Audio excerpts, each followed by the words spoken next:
Okay, well, good afternoon, everybody. Thank you very much for joining us. It's great to have you all on board. This webinar's registered a lot of interest. I think it's something that's on the forefront of everyone's minds at the moment, how we can close off the year the most tax effectively. My name's Jonathan Tiefel, and joining me today is Patrick Connolly. Hi, everyone. Pat's one of the accounting managers and a team leader here at Quantum Advisory. Some of the clients on the call may have met Pat before. And yeah, we're super excited to be sharing some really practical and actionable tips for you to be implementing prior to June 30. We're exactly 1 week out from the end of the financial year. There's a bit to get through, so we'll move pretty quick, and we'll leave you with some action items that if you move pretty quick with, hopefully we'll have a positive outcome from a tax perspective when the 2020 financial year is finalised. So why are we here? Obviously, we've come through a pretty difficult period. Most businesses have this last few months, and at the end of the day, the last thing that anybody wants now is a tax bill that's difficult to manage, or a tax bill that's wasn't what you're expecting. And I think Mark Twain says it best here that what is the difference between a taxidermist and a tax collector? The taxidermist only takes your skin, and I think a lot of businesses are suffering at the moment. So hopefully with some of what we're going to go over, we can excuse me, we can ultimately try and claw some of that back. So jumping straight into it, the first thing we just wanted to touch on briefly is the COVID stimulus. Now, obviously, the government's been throwing a bit of money at businesses over the last few months, and it's important that we just get that right, how that's recorded for tax purposes. So we just want to touch on a few of those there. So JobKeeper, accessible income, but obviously is offset by any wages paid to employees. So what we're suggesting that our clients do is record that as an extraordinary income item for reporting purposes. That way it's just not falsely propping up sales or an income figure. You can get a bit of a clearer perspective that way of what the true performance of the business is. From cash flow, the cash flow boost. So that's non-assessable, non-exempt income. It's not accessible to the entity that receives it. And if you've got a company and you've received that, it will be unfranked retained earnings. Some of our clients too have been asking us about the early release of super. So any individuals that have been found eligible to apply for that, that is obviously tax-free to the individual, and that doesn't have to be disclosed anywhere from a tax perspective. One thing I think to mention, Jonathan, just about the cash flow boost, sort of realise as we're going, we might be using accountants lingo a bit. The cash flow boost is the pay-as-you-go withholding credits that have been applied either as cash refunds or straight to the ATO integrated client account. People might not be aware of what the government's calling it. They're calling it a cash flow boost. And like you said, it's non-assessable and non-exempt income. Yeah, good pick up, Pat.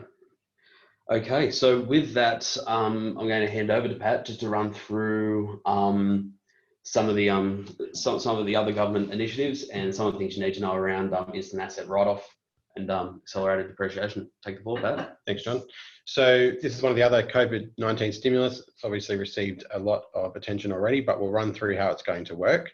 So essentially what the government's done is they've lifted the threshold for the instant asset write-off from 30,000 to 150,000. And they've also expanded who's eligible. So in the past, only smaller businesses were eligible up to 50 million turnover. Now, any business with a turnover up to 500 million is eligible to use the instant asset write-off. So for anyone who doesn't know what the effect of that is that ordinarily if you buy a depreciating asset, you claim a tax deduction over a number of years as that asset is used up. The government's allowing you in this circumstance to claim a tax deduction for the entire purchase price of the asset in the year you buy it. So you go out, you buy an asset worth 150,000, even though you might expect it to last a good 5 years in the business, you get the full tax deduction this year.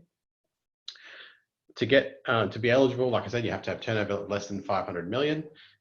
The asset must be installed and ready for use prior to 30 June. So you've got to not only buy it, you've also got to have it delivered, which given the point of the year we're at now is quite relevant. Anything you want to action this for, you want to make sure you can get it working for you before the end of the financial year. The other big stimulus that was announced in depreciation was what they're calling accelerated depreciation. So this also applies from the 12th of March. and runs through till 30 June 2021. This will bring forward deductions again that would otherwise be claimed in later years. Essentially what it is, it's for businesses that aren't eligible for the instant asset write-off, or for businesses that are eligible for the instant asset write-off, but for assets that are greater than 150,000.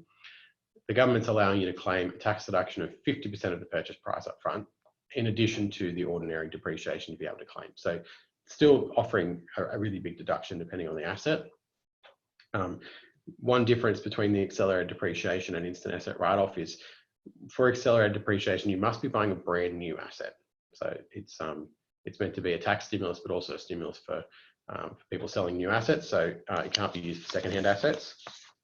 Some other considerations that apply to both, they only apply to depreciable assets. So no buildings, no building improvements or structural improvements. There's also a few exclusions. They don't apply to assets that you're going to be leasing. They don't apply to horticultural plants and some in-house software. There's also a big catch. There's still the luxury vehicles that have a depreciation limit. So you can't go and spend $150,000 on a luxury vehicle and expect to get full depreciation for it. It is capped for luxury vehicles. But if it's a work vehicle, it's still potentially not a luxury vehicle. So always worth checking with this. Also a really obvious point, but there's no point spending just to get the incentive. You would have got these deductions anyway over the time. So it's only if you're in a big profit situation this year that you need the deduction, that you would therefore consider bringing forward spending on any assets into the current year. So some other ATO changes, there's lots of little changes around the edge, a couple that might be worth mentioning. The ATO has increased the rate of home office deductions. So for people who work from home, you can claim a per hour rate for each hour you work from home. In the past, it's been 54 cents, and the ATO has been so generous this year, they've upped it to 80 cents because some of us are working from home. That's one change. There's also a couple of other little changes that might be relevant to some clients. Currently, there's an exemption for capital gains tax for properties that you sell if it's your main residence. From 30 June, that is no longer going to apply to foreign residents, which might catch some people out, especially because no one's been able to sell property for the last few months while we've been doing all this. There's also some changes around deductions available for vacant land, some recent rulings about making sure about how to determine whether vacant land is actually being used in carrying on a business. So anyone who's claiming deductions of vacant land, it's probably worth just reaching out and checking that it's all structured correctly. Okay, thanks for that, Pat. One of the things we do want to touch on briefly is your current accounts payable and accounts receivable ledger. If we can just take a look at accounts receivable for a while. So unfortunately, we are seeing a lot of businesses struggle, some fail, and that is having knock-on consequences. So you may be in a situation at the moment where you've got a large accounts receivable bank, and some of that, the harsh reality is that it may not ever be paid. So one thing we're encouraging our clients to do is work through and look at any outstanding overdue invoices that you're owed, and taking a very educated estimate at what is the likelihood of you actually recovering those. Now, you might find that some of those you're not going to recover at all, and in which case would encourage you to write those off as a bad debt and claim the tax deduction this financial year. And obviously that needs to be based on the fact that there is genuine doubt that that isn't going to be received at all. And but if that is the case, if you have been selling to someone that you know has been irrecoverably hit by COVID, then it could be worth writing that off. The other thing too is with any invoices, you may want to look at potentially bringing forward any payments for a tax deduction. You may also want to look at deferring payments until next year as well. There's one thing we're noticing across the whole business community is that COVID seems to have affected everybody, but it's affected them in different ways and at different rates. Some people are noticing sort of had an initial hit and now they feel the worst is behind them. Some feel that this is going to have a knock-on effect and could start to impact them the worst in this next financial year. So Pat's going to very helpfully touch on forecasting a bit later, but one thing that you need to start thinking about is where is there going to be, I guess, the most tax impact as a result of the most profitability, whether that will be this year or will be next year. Some businesses have been really decimated, so there may not be much in the way of profit. So they're looking at, however, the recovery has been good for them. So they're looking at, okay, well, how can we push expenditure into the next financial year when we may have a tax problem? So it's just a bit of a balancing act there, and we just encourage you to take an educated look at it. So one of the other things we want to touch on as well is stock. So stock can be responsible for propping up tax profit, often falsely. So there's really three ways that you can be valuing stock, which is a cost, replacement, or net realizable value. So now's a really good time to be analysing any stock that you have on hand, working out what its true value is, and not having any overinflated stock figures. We need to make sure that if you can't realise any value from it as a business, or if any of it's obsolete or can't be sold, then that needs to be written off from a tax perspective. Okay, with that, Pat's going to touch on superannuation. Yep, this is obviously a pretty broad topic, but there's a couple of key points in here. One is that superannuation for employees is only tax deductible when it's paid. So ordinarily the due date for superannuation is 28 days after the end of a quarter, so that would be the 28th of July. If you are in a good cash flow position and your forecast shows that you've got some profit, it might be a good opportunity to pay your superannuation for the June quarter in June. So, reconcile what that liability is going to be and pay it by 30 June and claim a tax deduction this year. If you didn't do that last year, it effectively gives you 5 quarters of superannuation deductions in this current year, which might help the outcome. If you want to do that, it's normally as simple as informing your payroll provider if you're outsourcing payroll. If you manage it yourself, it's just reconciling your superannuation payable balance once you've posted your last pay run and make sure it gets paid. That's your opportunity for employees. For employers, there's also, and family members of employers and anyone involved in the business group, there's also the opportunity to look at concessional contributions to superannuation. So again, this is only really going to be applicable if you're in a situation where cash flow is not an issue right now and you do have a big profit that you want to look at.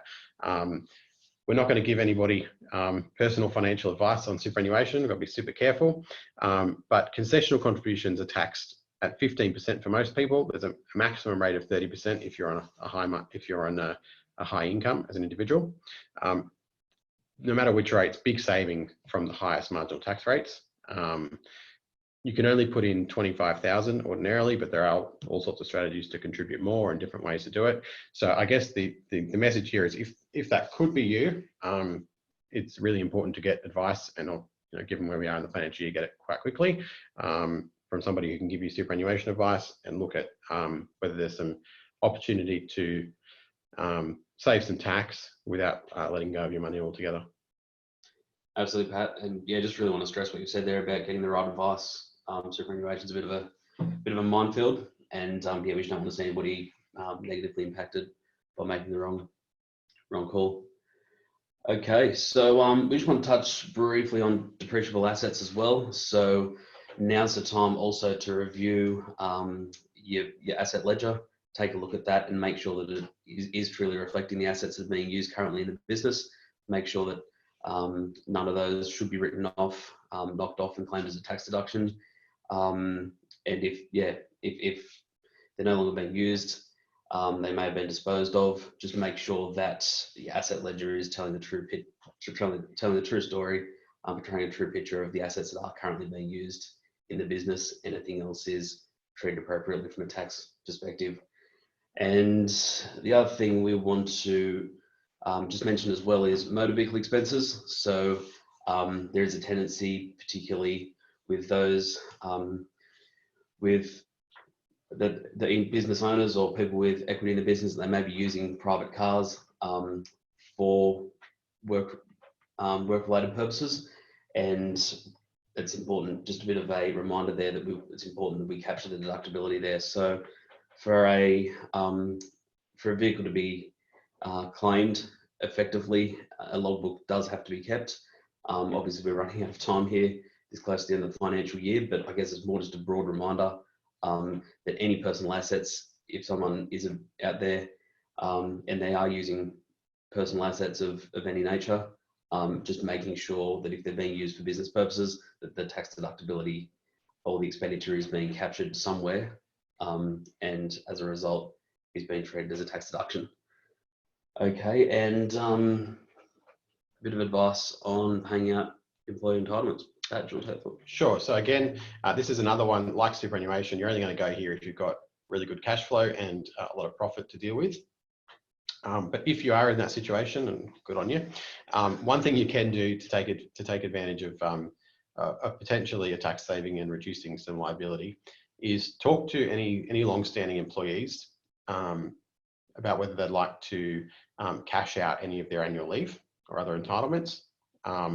Basically, it would involve paying out cash in lieu of annual leave, which reduces their future leave balance, so you've reduced a future liability. You only claim a tax deduction for leave when you actually pay it, so it allows you to claim the tax deduction in this financial year, and therefore reduce your taxable profit. Now, it can only be done if the employee has more than 4 weeks leave. You have to have a written agreement, and the award or agreement that they're employed under has to allow for it. So there's a few things to check. And obviously you've got to have employees that want to do this.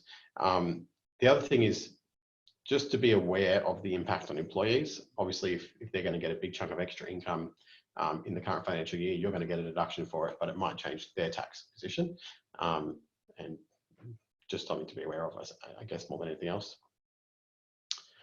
So that sort of runs through our tax tips, you know, the things we look at, some of the things we look at of how we can change the tax profit.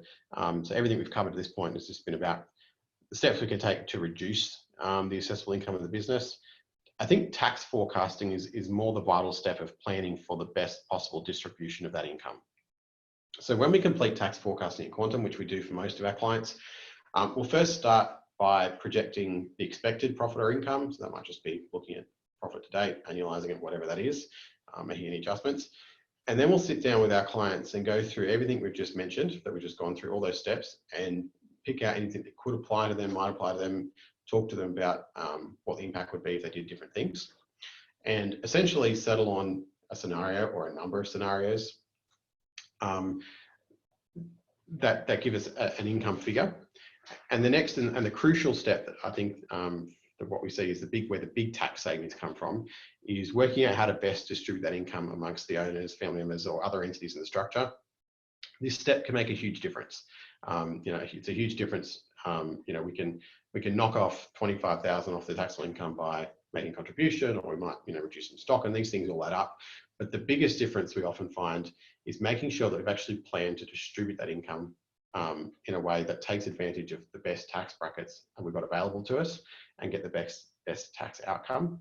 So I would really stress that if this is a step that you haven't taken yet, it's a service we offer to our clients at Quantum. And I think it's essential that you have a look at this at least before 30 June in case there's something we need to do. We also offer, for people who aren't our clients yet or have had their accounts done by other providers in previous years, a tax review service. So if you're not sure if this has been done for you in the past, we're happy basically to have a look at a prior year's tax returns or set of tax returns for a group. Have a look at how income's been distributed and what options we're taking advantage of, and see if there's a better outcome. We've done this for people recently and actually been able to get them refunds from the ATO from previous years. That's the best possible outcome. The other outcomes is looking for things that is identifying things that could have been done in prior years and allowing them to be done in the current and future years as well. Other good things that come out of it. So if that's of interest, that's free to, isn't it, Pat? Yep. Yeah. So for anyone that's not a client, we just do that. That's a free service. So we'll just take a look and see if there's any opportunity to claw anything back there. Yeah, absolutely. If nothing else, even if worst case scenario is we can't find a saving, and then at least you know you've had that second opinion. Yeah, a bit of peace of mind, absolutely. Yeah, so there's at the moment you've got a poll on your screen if you're interested in that. hit yes, and we'll be in touch after the webinar. We've got a few coming in, oh, a lot coming in now. So yeah, if you're interested, reach out. Okay. Okay, we're just going to end that now. Okay, so we've just ended that poll, but if you've missed out, just reach out to us at the end of the webinar and we'll make sure that happens. Okay. So a few takeaways from today, just before we open the floor up to some questions.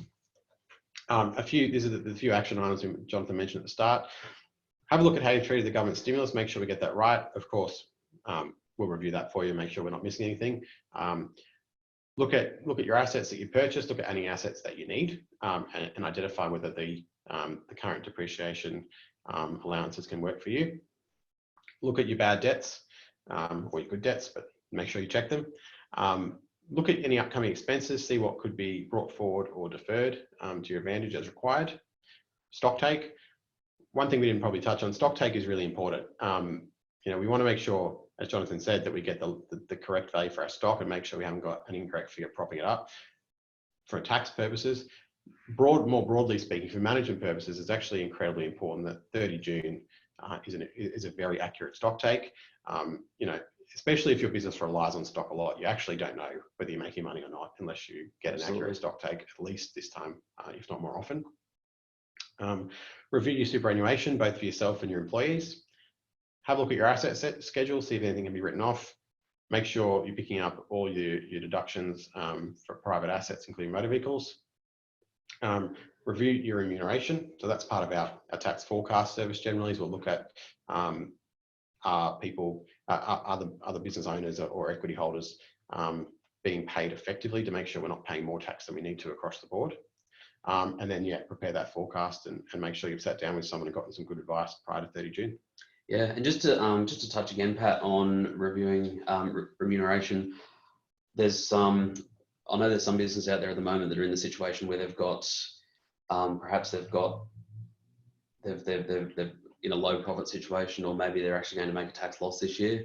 So prior to finalising payroll, you may want to have a look just at how tax effectively you've been paid throughout the year. Obviously, if there's been a lot of, we don't want to see a situation where there's a tax loss, but then there's been large salaries paid and associated tax and associated non-cost as well. So it's just good to look at the whole big picture there. That's right. And it's something we often find in a situation like this where there is a downturn is there an opportunity to take advantage of some franking credits that are there from the past? All these things need to be looked at. Yep, definitely. Okay, and that's pretty well it. So if anyone's got any questions at all, feel free to throw them in the question box. We've got a few coming through now. We'll hang around for as long as it takes. So one that's come through here, Pat, is what proof or documentation do I need to write off stock? Sure. So I guess it's probably a pretty simple one. Essentially, you just need to have your documentation from your stock take. So you've got your stock list and your count sheets. And in any items that you're writing off as obsolete or writing down in value, it's probably worthwhile just having a file note as to why, on what basis there is, and just have a solid reason recorded as to why that stock is no longer able to be sold. Generally, it's fairly commercially evident though. Yep, that's good. Okay, and another one here, what happens to a bad debt if it gets paid later? You celebrate first, but essentially, if you write off a bad debt this year and claim a tax deduction, they will get you. If you get paid later on, you'll have to show that as assessable income in the year that you receive it. As long as it was written off in good faith and there was no expectation of being paid later, it's fine to claim the deduction this year and show the income in a later year if it does get paid. Yep. Okay. Excellent. A question's come in, and I believe it's to do with the instant asset write-off. What about technology, such as a website? Yeah, so generally anything that you're not sure about, my first answer, but anything you're not sure about, just check with us. That's not answer number one. Answer number two is I think that'll be fine. The only things that have been excluded are in-house software. So where you've using what's called a software development pool, which is quite complex. It's really not going to apply to many people. But essentially, if you're contributing to your own software and electronic development of a product, that might not qualify. Generally, a website is going to. But like I said, the first answer is always check with us. Yeah. And if you are in that situation where you're doing a lot of internal research and development, perhaps look at other business grants that are available for things like that. Now this one's a bit complex, but it could apply to some out here. With the cash flow boost, if it's paid to a discretionary trust, is it taxable if then distributed to an individual? Right. So I guess the first part of the question, so discretionary trust receives cash flow boost. So we see that a lot of our clients trade through discretionary trusts. The cash flow boost is non-assessable, but it's also non-exempt. So in a trust situation, it would not form part of the taxable income of the trust, and therefore it wouldn't form part of the taxable distribution to the beneficiary. So essentially, the simple answer is no, it's not going to have a tax impact on the person who gets the distribution. Sure. Okay. Another question, has the instant asset write-off been extended to December 2020? Yeah, I did say, we've seen an announcement. I don't know that that's actually passed Parliament yet, but all indications seem that it would. So yeah, it's been proposed by the government to extend that to 31 December, which is very relevant. Obviously, if you want a deduction this year, though, you still got to do it by 30 June. But yeah, it's well worth pointing out that if you miss it by a few days, you won't miss out on the deduction altogether. You'll get it next year. Excellent. Okay, and there's also just more of a housekeeping question here about a recording, whether that will be made available. Yes, that will. We're also producing an end of year tax time white paper, which will have a lot of what we've discussed here in detail. That will be emailed out, so keep an eye on your inbox for that. Another question here, how to account for tax flow boost and JobKeeper for June not processed by ATO until July? Should a journal be processed for this or wait until lodged? Sorry, that was a bit detailed for me. I didn't catch it on the first go. Okay, so how to account for tax flow boost and JobKeeper for June, not processed by ATO until July. Should a journal be processed for this or wait until lodged? So if it's not processed till July for the cash flow boost, first of all, I guess that's more of an accounting question than a tax question. It's not going to affect your tax either way. From an accounting point of view, I'd say, yeah, you're not going to take out that journal until it's actually been processed by the ATO, so you can leave that to next year. And JobKeeper, yeah, my understanding is it wouldn't be assessable until received. Correct. So it's not going to impact this current financial year if you're receiving in July. Okay, just checking if there's any more questions there. Looks like that's it, Pat. So looks like everyone's really clear or really confused. So if perfect, yeah, that's basically tax. So if you do have any questions, feel free to reach out to us anytime. Probably the easiest way of getting in touch is just email us at help@qagroup.com.au, and we'll endeavour to get back to you with an answer as soon as we can. And I think that's it. All the best, everybody, and happy financial new year if we don't speak before. Yep, perfect. Thanks.